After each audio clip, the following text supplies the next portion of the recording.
mengimani akan kesucian kalam Allah Al-Quran, kemuliaan dan keutamaannya dibanding seluruh kalam. Al-Quran adalah kalam Allah. Seorang mukmin, seorang muslim kita ini mengimani bahwasanya Al-Quran itu suci, mulia, utama bila dibanding seluruh kalam. Wa anna Al-Quran Al-Karim kalamullah, dan bahwasanya Al-Quran Al-Karim adalah kalam Allah, la ya'tihil batil, yang tidak ada padanya kebatilan sedikit pun, min baini yadayhi, dari Allah Subhanahu wa taala, baik itu di hadapannya ataupun di belakangnya. Man qala bihi sadaq, yang mengucapkan Al-Quran pasti benar.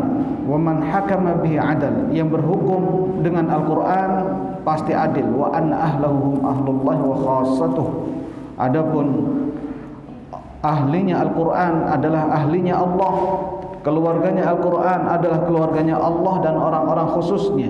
Wal mutamassikuna bihi najuna faizun, orang-orang berpegang teguh dengan Al-Quran pasti orang-orang yang sukses. Wal mu'riduna anhu halka khasirun, adapun orang-orang yang berpaling dari Al-Quran adalah orang-orang yang merugi. Baik.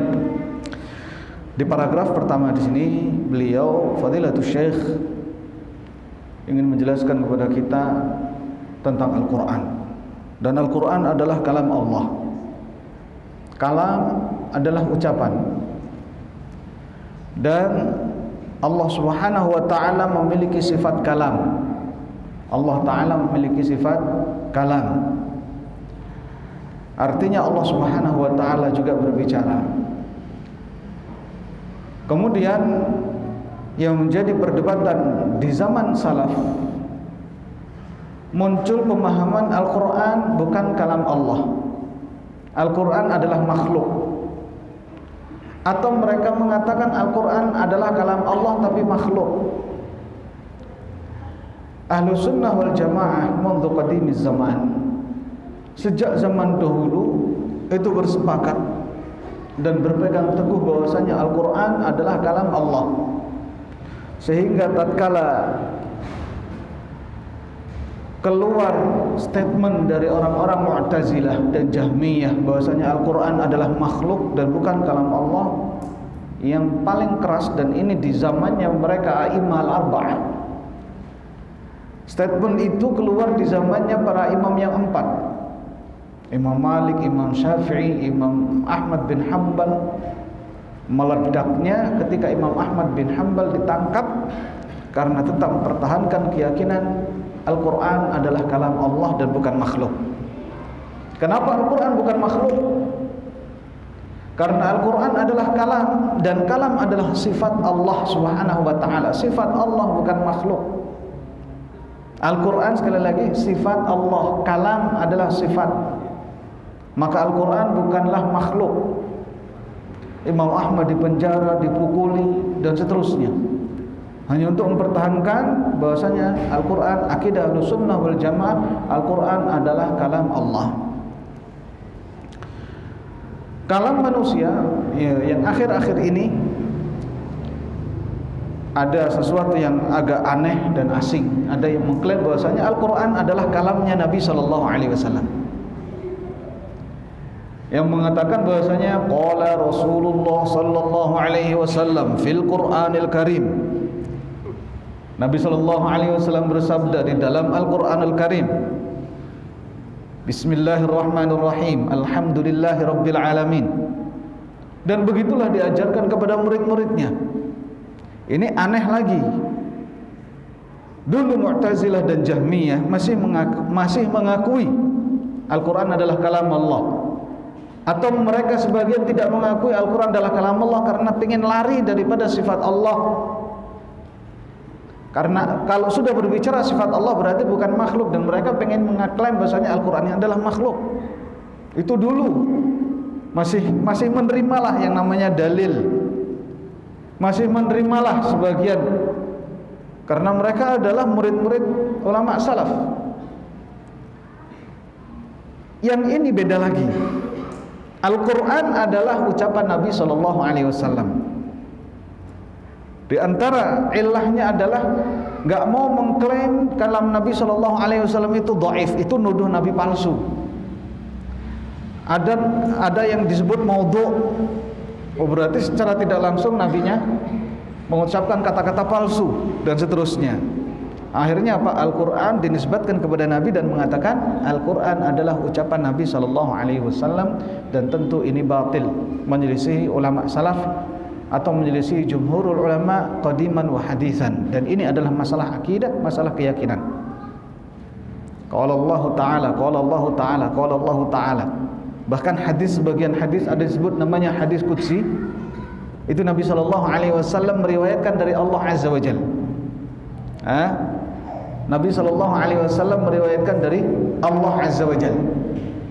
Baik. Banyak di antara dalil-dalil Al-Qur'an yang menyatakan bahwa Al-Qur'an adalah kalam Allah. Sehingga sebagian ulama mendefinisikan Al-Quran dan mendefinisikan hadis Nabi Sallallahu Alaihi Wasallam untuk membedakan mana Al-Quran dan mana hadis Nabi Sallallahu Alaihi Wasallam. Di antaranya bahwa Al-Quran disebutkan annahu kalamullah al-munazzal ala Muhammadin Sallallahu Alaihi Wasallam, al-muta'abbad bitilawatihi, al-mu'jizu bilafzihi, al-mabdu' al-manqul ilaina naqlan mutawatiran, al-mu'jizu bilafzihi, al-mabdu' bi suratil Fatihah, al-makhtum bi suratil Nas. Ada tujuh hal. Al-Quran adalah kalam Allah yang diturunkan kepada Nabi Muhammad SAW. Kalam Allah diturunkan kepada Nabi Muhammad SAW biwasitati Jibril, dengan perantara malaikat Jibril. Al-mu'jizu bilafzihi, lafaz-lafaznya mengandung mukjizat. Terus kemudian al-mu'jizu bilafzihi, al-muta'abbad bitilawatihi, membacanya bernilai ibadah. Al-manqul ilaina naqlan mutawatiran, dinukilkan kepada kita dengan cara mutawatir. Al-mabdu' bi suratil Fatihah, dimulakan dengan surat Al-Fatihah, al-makhtum bi suratil Nas, diakhiri dengan surat An-Nas. Ada 8 berarti. Dan itu tidak terdapat pada hadis Nabi sallallahu alaihi wasallam. Ya. Satu pun tidak ada. Al-Quran adalah kalam Allah dari A sampai Z. Dan itu disepakati oleh para ulama. Malaikat Jibril alaihi salatu wassalam menukilkan Al-Quran dari Lauhul Mahfuz yang diterima secara jumlatan di malam Lailatul Qadar, ya. Kemudian disimpan di Baitul Izzah di langit pertama. Diturunkan pertama kali 5 ayat dari surat Iqra atau surat Al-Alaq, itu di malam Lailatul Qadar pula kepada Nabi SAW secara bertahap selama 23 tahun. Seluruhnya adalah kalam Allah, tidak ada tercampur sedikit pun kalamnya manusia.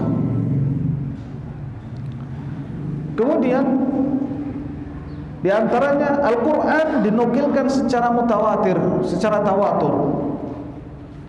Diriwayatkan dari Nabi SAW yang meriwayatkan jamaah, dari jamaah yang meriwayatkan jamaah, sampai kepada dibukukannya Al-Quran. Tidak berapa anak tangga, ya, yang meriwayatkannya, satu mata rantai saja langsung dibukukan Al-Quran. Bahkan ketika Nabi SAW masih hidup, Al-Quran itu sudah tertulis. Al-Quran sudah tertulis. Beliau sallallahu alaihi wasallam berpesan kepada para sahabat, la taktubu anni ghairal Quran, faman kataba anni ghairal Quran falyamhu. Jangan kalian tulis dariku selain Al-Quran. Barang siapa yang menulis dariku selain dari Al-Quran, maka hapuslah. Dihapus oleh Nabi SAW, dan beliau secara khusus menunjuk para sahabat beberapa orang untuk menjadi penulis Al-Quran. Di antaranya Muawiyah bin Abi Sufyan, Ali bin Abi Thalib, Zaid bin Thabit, satu orang lagi ya, 4 orang ditunjuk oleh Nabi Shallallahu Alaihi Wasallam. Baru kemudian di zamannya Abu Bakar radhiyallahu taala anhu sudah Al-Quran dibukukan. Al-Quran sudah dibukukan di zamannya Abu Bakar radhiyallahu taala. Sehingga ketika Nabi Shallallahu Alaihi Wasallam wafat, satu mata rantai saja ini sudah selesai.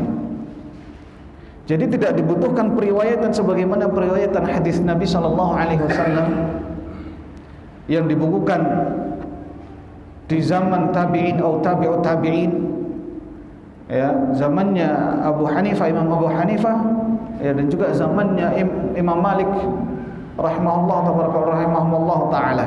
Nah, adapun Al-Qur'an sejak zaman awal sahabat itu sudah dibukukan Al-Qur'an. Jadi mutawatir itu adalah diriwayatkan dari orang banyak, orang banyak meriwayatkan dari orang banyak dari Nabi Shallallahu Alaihi Wasallam, yang mustahil untuk sepakat dusta, yang mustahil mereka sepakat untuk dusta. Yang meriwayatkan Al-Quran ribuan dari Nabi Shallallahu Alaihi Wasallam. Setelah itu langsung dibukukan. Kemudian selanjutnya di dalam Al-Quran Allah Ta'ala mengatakan para ulama mengatakan al-mu'jizu bilafzihi. Lafaz-lafaz Al-Quran itu mengandung mukjizat. Di antara ciri khas mukjizat ada di situ namanya tahaddi, ada tantangan. Dan Allah menantang siapapun dari kalangan jin manusia untuk menjadi satu, berkumpul agar membuat seperti Al-Quran, atau seperti 10 surat dari Al-Quran, atau bahkan 1 surat pun dari Al-Quran. Dan dalam beberapa ayat, di antaranya Allah Ta'ala mengatakan, wa in kuntum fi raibim mimma nazzalna ala abdina fa'tu bi suratin min mithli wad'u syuhada'akum min dunillah in kuntum shadiqin. Jika kalian ragu terhadap apa yang kami turunkan, bukan Nabi Shallallahu Alaihi Wasallam yang mengucapkan, tapi firman Allah diturunkan kepada Nabi Shallallahu Alaihi Wasallam. Beliau Shallallahu Alaihi Wasallam menerima dan menyampaikan kepada kita, sudah jadi. Bukan Nabi Shallallahu Alaihi Wasallam kemudian mengucapkan sendiri, ya. Fa'tu bi suratin min mithlih, maka silakan datangkan oleh kalian 1 surat seperti surat Al-Quran. Paling pendeknya inna a'tainakal kautsar, paling pendeknya wal 'asr, 3 ayat. Paling pendeknya li ila fi Quraisy. Silakan seperti itu. Wad'u syuhada'akum, dan silakan panggil penolong-penolong kalian min dunillah, dari selain Allah, in kuntum shadiqin, jika kalian benar. Tantangan itu sampai hari ini. Tantangan itu sampai manusia ada. Fa illam taf'alu wa lan taf'alu, jika kalian tidak mampu, dan pasti kalian tidak mampu, kalian tidak akan mampu, kata Allah. Itu kondisinya. Di antara ciri khas mukjizat di situ ada tantangan, dan tantangan dan mukjizat Al-Quran berlaku sampai hari ini dan sampai kapanpun. Nah, jadi tentang masalah Al-Quran, kalam Allah, ya, sabit, dan pemahaman itu disepakati oleh Ahlus Sunnah wal Jamaah mundu qadimiz zaman, dari sejak zaman dahulu. La ya'tihil batil, sama sekali tidak ada kebatilan di dalamnya. Kalau seandainya ada kebatilan atau bahkan ada kontradiktif di dalam Al-Quran, perselisihan, pertentangan, ya, maka itu bukan Al-Quran. Salah berarti bukan Al-Quran. Atau kalaulah misalnya kita mengira di dalam bahasa Al-Quran, bahasa Arabnya jelek, gak bagus, atau susunan nahwu sorofnya rusak, berarti itu bukan Al-Quran. Setelah pergolakan, percampuran kaum muslimin dengan orang-orang ajam, tersebarnya Islam ke seluruh penjuru dunia, pada waktu itu bahasa Arab menjadi rusak. Yang sebelumnya bahasa Arab adalah luar biasa sekali. Sampai Al-Walid ibn al-Mughirah pimpinan kaum musyrikin atau gembongnya kaum musyrikin itu menyatakan, aku adalah orang Arab yang paling tahu tentang syair, ya, paling tahu tentang sastra dibanding kalian, dan seterusnya, yang menjadikan bahasa Arab, sastra, syair adalah kebanggaan. Arwa Ummu Jamil, istrinya Abu Lahab, itu sambil mencari Nabi SAW membawa batu besar. Ya, dia mengaku, aku ini juga tukang syair. Innilah syairah, yang akan melempar batunya ke Nabi SAW. Aku juga ini tukang syair, karena turun surat Tabbat yada Abi Lahabi wa Tabb yang sudah menitempel dia dan suaminya sebagai penduduk neraka jahanam. Marah dia, mana Muhammad? Sambil meninggalkan Abu Bakar yang sedang duduk bersama Nabi dan Nabi SAW tidak terlihat, dia pergi meninggalkan, ya, dengan mengucapkan syair, mudammaman abaina, mudammaman asaina wa dinahu abaina. Mudammam, kebalikan daripada Muhammad, yang tercela, ya, kita ingkari, dan agamanya kita tolak dengan membawakan nasr syair. Nah, jadi syair, adab, sastra, ya, itu di zaman itu menjadi kebanggaan. Dan Al-Quran tetap terjaga dari zaman dulu sampai sekarang, di mana bahasa Arab sudah mulai terkikis dari umatnya, dari bangsa Arab sekalipun, karena percampuran kaum muslimin dengan ajam, dengan masuknya Islam, ya, ke berbagai negeri, maka Al-Quran menjadi literatur utama keabsahan bahasa Arab. Marja paling baik, marja paling bagus adalah Al-Quran dan Sunnah Nabi SAW, yang bahasanya tidak mungkin salah. Kalaulah kita menerjemahkan Al-Quran atau membaca Al-Quran, kita mendapati karena sudah belajar nahwu, oh ini susunan katanya salah, Al-Quran ini berarti kita yang salah, berarti kita yang nggak ngerti bahasa Arab. Kenapa? Karena rujukan utama, baik itu ilmu nahwu ataupun sorof ataupun apapun dalam bahasa Arab, dalam masalah sastra dan seterusnya, maka Al-Quran adalah rujukan utama. Nah, baik. Jadi tidak ada kebatilan, tidak ada perselisihan sedikit pun. Toh walaupun tentang masalah kisah di dalam Al-Quran itu ada mencakup 3 hal, tentang tauhid, tentang ahkam, tentang kisah. Tentang masalah kisah, Adam Iblis kita dapatkan dalam surat Al-Baqarah, dapatkan dalam surat yang lainnya, dapatkan dalam surat yang lainnya. Kalau kita belajar ulumul Quran, kita akan tahu hikmah di balik Allah menceritakan dengan metode dan uslub yang berbeda di dalam beberapa surat, dengan pola yang berbeda, untuk tujuan yang berbeda, untuk tujuan-tujuan yang berbeda. Dari satu sisi di dalam surat Al-Baqarah untuk tauhid Allah Ta'ala, sisi lain dalam surat yang lain untuk hukum, dalam sisi lain untuk. Jadi ada uslub atau pola yang dihadirkan dengan cerita yang sama dengan pola yang berbeda karena tujuan-tujuan berbeda yang ingin diraih. Baik. Jadi sekali lagi, tidak ada pertentangan sedikit pun dan tidak ada kesalahan. Man qala bihi shadaq, yang berucap dengan Al-Quran pasti benar. Wa man hakama bihi adal, yang berhukum dengan Al-Quran pasti adil. Dan ahlinya adalah ahlinya Allah dan orang-orang yang terkhusus, orang-orang khusus milik Allah. Orang yang berpegang teguh dengan Al-Quran adalah orang-orang yang najuna faizun, orang-orang yang sukses dunia dan akhirat. Dan yang berpaling dari Al-Quran adalah halka khasirun, orang-orang yang binasa, orang-orang yang rugi.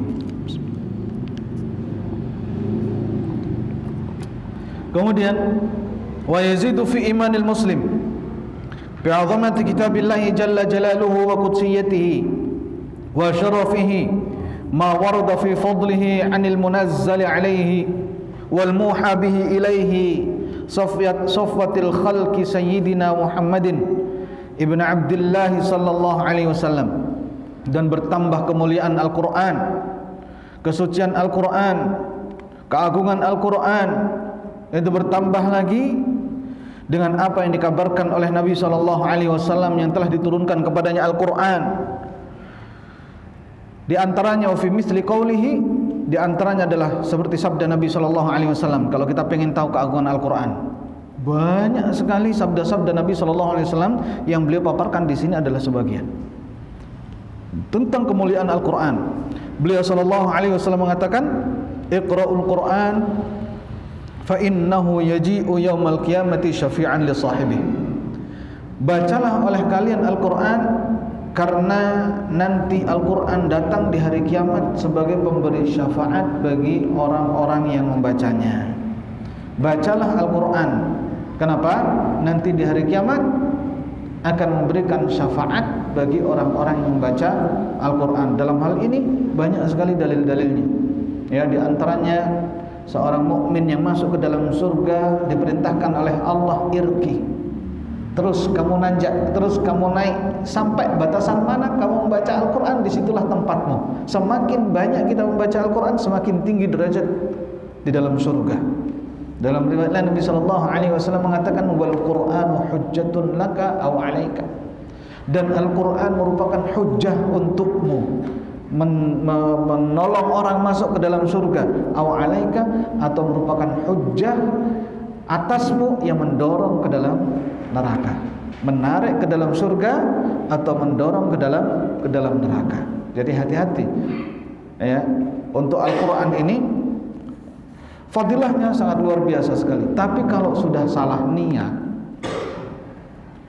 niat kita belajar Al-Quran untuk dikatakan alim, dikatakan qori, pandai, pinter, ulama dan seterusnya, agar disanjung oleh manusia, atau untuk mendebat manusia, atau untuk membodohi orang-orang awam, maka dia berhak untuk masuk ke dalam neraka.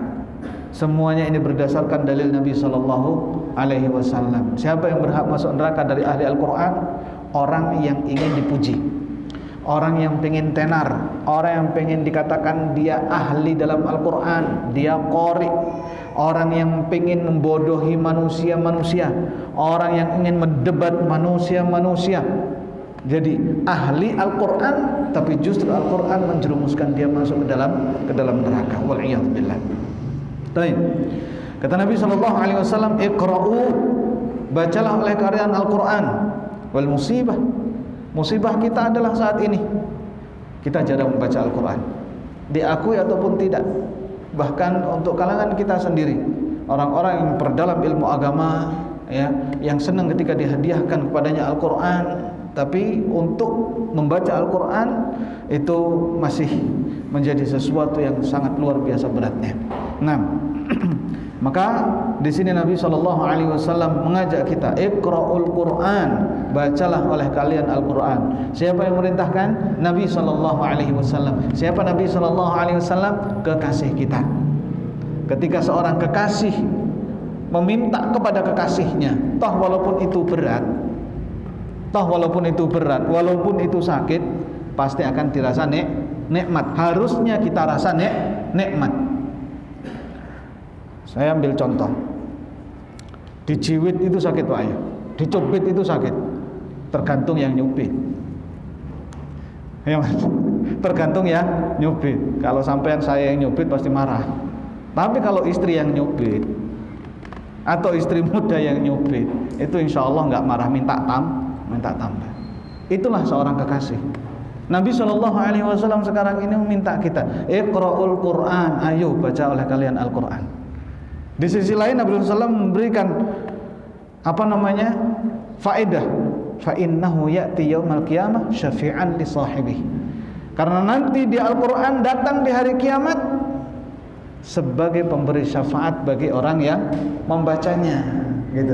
Satu sisi kita mengikuti Nabi SAW karena beliau adalah kekasih kita, toh walaupun berat kita lakukan. Kenapa? Di situ ada rasa nikmat. Sejauh mana cinta kita kepada Nabi SAW, buktinya adalah ketaatan kita kepada perintah Nabi SAW. Sisi lain, Al-Quran memberi syafaat nanti di hari kiamat. Dalam riwayat Nabi sallallahu alaihi wasallam mengatakan, "Man qara'a harfan min kitabillahi falahu hasanah wal hasanatu bi'asyri amsalihha." Barang siapa yang membaca satu huruf dari Al-Quran, maka dia mendapatkan satu pahala, dan satu pahala dikalikan 10. Ya, la aqulu alif lam mim harf. Aku tidak mengatakan alif lam mim itu satu huruf kata Nabi, tapi alif satu huruf, lam satu huruf, mim satu huruf. Ketika kita membaca alif lam mim 30 huruf, kita 30 pahala. Alhamdulillahirabbil alamin, kurang lebih 15 atau 16 huruf, kalikan 10, 150 pahala. Subhanallah. Sedikit sekali, tapi subhanallah, rahmat Allah azza wa jalla kepada kita, ya, sangat luar biasa sekali kasih sayang Allah. Dan itu masih ada di situ rahasia, wallahu yudha'if liman yasha. Bukan untuk amalan sedekah yang bentuknya uang saja, tapi seluruh amalan yang itu rahasia Allah Subhanahu wa taala, dan Allah melipat gandakan pahala kepada siapa saja yang dikehendaki oleh Allah azza wa jalla. Ya.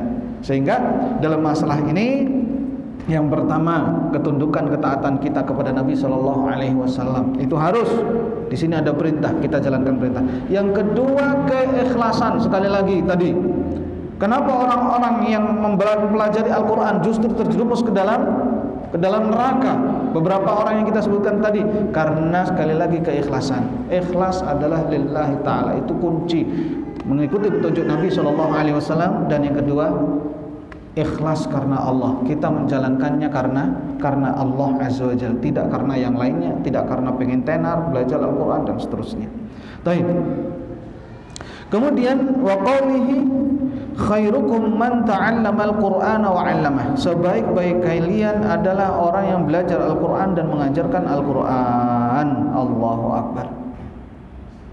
Ya, maka galakkan di keluarga kita untuk menghafal Al-Quran. Anaknya menghafal Al-Quran, senajan walaupun bapaknya itu tidak pandai membaca Al-Quran, tapi galakkan bagaimana caranya anak menghafal Quran. Kalau masih SD, anak belum mondok, ya kita mengajarkan anak untuk membaca Al-Quran, maka bapaknya juga harus membaca Al-Quran. Jangan cuma merintah tapi tidak menjalankan. Dampingi anak, insya Allah dengan ketulusan orang tua, dengan banyak doanya orang tua, dengan ketekunan anak, maka Allah Ta'ala akan membantu dan menolong. Insya Allah tidak makan begitu lama dari waktu yang ada, anak akan segera hafal Al-Quran. Banyak cerita-cerita, bahkan orang tuanya dari nol sama sekali, hanya karena mendampingi anaknya menghafal Al-Quran, dianya menjadi hafal Al-Quran, dia dan istrinya menjadi hafal Al-Quran. Mendampingi anaknya. Berbeda Pak, kita nungguin anak sambil kita tidak membaca Al-Quran dengan sambil kita membaca Al-Quran. Dia menghafal, kita menghafal. Apalagi kalau kita memiliki kemampuan untuk menyimak, membenarkan bacaannya, subhanallah, luar biasa sekali. Pengaruhnya luar biasa sekali. Di situ peran seorang ayah, kepala keluarga betul-betul nampak menjadi panutan yang baik. Wahakata, dan seperti itulah. Ya, kalau kita mau melihat beberapa cerita kisah tentang bagaimana anak-anak masih kecil sudah hafal Al-Quran. Di situ nggak lepas peran orang tua, terutama bapak. Nah, luar biasa sekali. Di sini Nabi sallallahu alaihi wasallam mengatakan tentang khairiyah, kebaikan. Khairukum, sebaik-baik kalian, man ta'allama al-Qur'ana wa 'allamah. Berarti kalau yang nggak belajar, yang nggak baik. Yang tidak belajar, tidak mengajarkan, tidak baik. Dan di antara keistimewaan para ulama, mereka adalah orang-orang yang belajar Al-Quran, dan mereka adalah orang-orang yang mengajarkan Al-Quran. Dan ini ada satu rahasia yang sangat luar biasa sekali. Insya Allah antum tidak akan dapati orang hafal Quran yang betul-betul baik, ya, dalam artian bukan hanya sekedar hafal saja, tapi juga mengajarkan Al-Quran, mengamalkan isi kandungan Al-Quran, tidak pikun. Insya Allah tidak ada orang yang hafal Quran dan peduli dengan Al-Quran, pembelajaran Al-Quran, terus kemudian pikun. Insya Allah tidak ada. Orang pikun itu orang yang jauh dari Al-Quran, orang yang tidak pernah zikir kepada Allah Subhanahu wa ta'ala, orang yang tidak mengenal Al-Quran. Karena Allah Ta'ala mengatakan fadhkuruni adzkurkum. Ingatlah kalian kepadaku, niscaya aku ingat kepada kalian. Subhanallah. Nah, kemudian wa qalihi sallallahu alaihi wasallam ahlul Qur'ani ahlullahi wa khassatuhu. Ahlinya Al-Qur'an adalah ahlinya Allah dan orang-orang khusus milik Allah. Ahlul Qur'an ahlullahi wa khassatuhu. Ahlinya Al-Qur'an adalah ahlinya Allah. Keluarga Al-Qur'an adalah keluarganya Allah Azza wa Jalla. 6. Ini khairiyah, ya termasuk kebaikan yang Allah Ta'ala berikan. 6. Kemudian hadis diriwayatkan oleh Imam Ahmad. Wa qawlihi, dan sabda Nabi SAW, tapi hadis ini dhaif, diriwayatkan oleh Imam Baihaqi dalam Syu'abul Iman dengan sanad yang dhaif, ya. Innal quluba tasda'u kama yasda'ul hadid. Sesungguhnya hati itu berkarat. Hati itu berkarat sebagaimana hadid, besi itu berkarat. Hati berkarat sebagaimana besi itu berkarat. Kata Nabi SAW, kemudian beliau ditanya, wa ma jala'uha ya Rasulullah? Apa obatnya wahai Rasulullah? Qala tilawatul Qur'an wa dzikrullah, yaitu membaca Al-Qur'an dan banyak berzikir kepada Allah. Secara makna hadis ini sahih, dikuatkan dengan hadis yang lain secara makna, tapi secara riwayat dan sanad hadis ini dhaif. Nabi SAW mengatakan,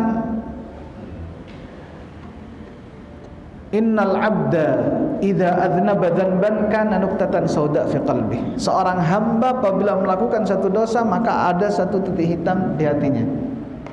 Fa in taba wa naza'a suqila qalbuhu wa in zada zadat hatta ta'lu qalbah. Kalau bertambah maksiatnya, dosanya, ya, kalau dia bertaubat dan kembali kepada Allah, menghilangkan taubatnya tersebut, maka bersih putih lagi. Tapi kalau semakin bertambah, maka terus bertambah titik hitam sehingga menguasai hatinya, menutup hatinya. Itu karat tadi. Kemudian Nabi SAW mengucapkan membaca firman Allah, kalla bal rana ala qulubihim ma kanu yaksibun. Itu merupakan ran, itu merupakan karat di dalam hati mereka sesuai dengan apa yang sudah mereka kerjakan dari maksiat-maksiat. Jadi hati itu membuat karat apa? Dosa itu membuat karat hati. Maka di sini disebutkan wa majalauha, obatnya apa? Qala tilawatul Qur'an wa dzikrullah. Tapi hadis ini tidak bisa kita jadikan hujjah, ya. Sebagai pendamping, iya, pendamping hadis yang sahih, tapi sebagai hujjah dia tidak bisa karena hadis ini dhaif. 6. Tilawatul Qur'an wa dzikrul maut. Membaca Al-Qur'an dan mengingat mati, bukan zikrullah, zikrul maut. Wa qad jaa'a marratan ila Rasul sallallahu alaihi wasallam ahadu husumihil alidda. Suatu hari datang seseorang, dia adalah salah seorang musuh yang musuhi Nabi sallallahu alaihi wasallam. Ini diriwayatkan oleh para immah hadis ini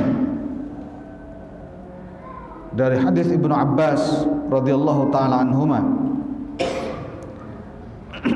termasuk diriwayatkan oleh Imam Ahmad, juga diriwayatkan oleh Imam Al-Hakim dalam kitab Al-Mustadrak, dan beliau menyatakan hadis ini sahih sesuai dengan syarat Muslim, bahwa faqahu Dzahabi, dan Imam Dzahabi rahimahullah taala menyatakan menyepakati kesahihannya. Seorang musuh Nabi SAW di Makkah namanya Al-Walid ibn Al-Mughirah, ya, orang tua, orang sudah sepuh. Beliau adalah bapaknya Khalid ibn Al-Walid. Khalid masuk Islam karena terkenal Al-Walid ibn Al-Mughirah pemuka, dan juga anak-anaknya pemuka, termasuk Khalid bin Walid itu pemuka. Saat masih jahiliyah, Khalid bin Walid pemuka, termasuk diantaranya perang melawan Nabi SAW di perang Uhud. Beliau menang dengan gemilang melawan pasukan Rasulullah SAW. Khalid bin Walid masuk Islam. Di Islam beliau pun jadi pemuka. Al-Walid ibn Al-Mughirah hanya karena gengsinya, gengsi ya terhadap kaumnya, sehingga tidak mau beriman kepada Nabi sallallahu alaihi wasallam, sampai kepada dicap oleh Allah Subhanahu wa taala akan dimasukkan ke dalam neraka jahanam. Al-Walid datang kepada Nabi sallallahu alaihi wasallam. Kata dia, "Iqra' alayya al-Qur'an." Bacakan kepadaku Al-Qur'an. Bacakan aku Al-Qur'an. Lalu Nabi sallallahu alaihi wasallam mengatakan, "Innallaha ya'muru bil 'adli wal ihsan wa ita'i dzil qurba wa yanha 'anil fahsya'i wal munkari wal baghi." Surat An-Nahl ayat 90. Satu ayat belum selesai. Satu ayat belum selesai.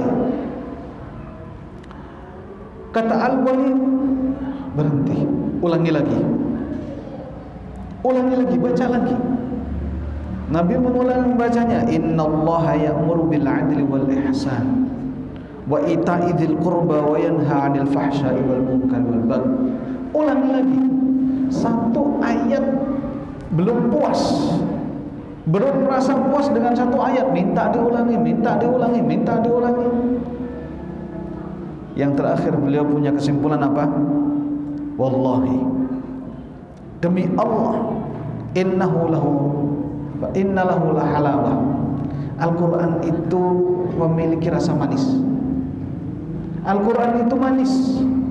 Wa inna alaihi latalawah, padanya ada kenikmatan, menenteramkan hati. Wa inna asfalahu lamurad, bawahnya itu subur. Wa inna a'lahu lamuthmir, atasnya berbuah lebat. Wa ma yaqulu hadza bashar, yang mengucapkan ini bukanlah manusia. Yang mengucapkan ini bukanlah manusia. Ini pasti firman Allah Azza wa Jalla. Dia ahli syair, sastra, pujangga, ya, ingin membantah Al-Quran. Banyak orang terhipnotis terhadap Al-Quran, datang kepada Nabi SAW, "Iqra' alayya Al-Quran." Baca kepadaku Al-Quran. Satu ayat belum selesai, minta lagi diulangi, minta lagi diulangi. Terakhir seperti itu kesimpulannya. Kaum musyrikin melihat hati Al-Walid ini melemah. Datang Abu Jahal, "Ya am, wahai paman, kaummu mengumpulkan uang untuk membayar kamu. Walima, kenapa? Ada apa?"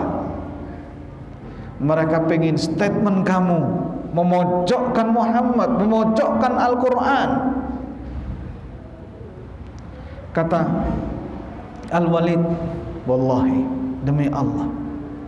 Orang musyrik sumpahnya demi Allah. Iya. Tapi disebut musyrik. Kenapa? Menyembah selain Allah. Mereka menyembah Allah tapi juga menyembah selain Allah. Itu disebut musyrik. Demi Allah, kata Al-Walid, aku adalah orang, termasuk orang paling kaya di kalangan mereka, di kalangan kaumku. Dan aku adalah tukang syair, aku adalah pujangga, ahli sastra dibanding kalian semua. Tapi Al-Quran yang dibawa oleh Muhammad itu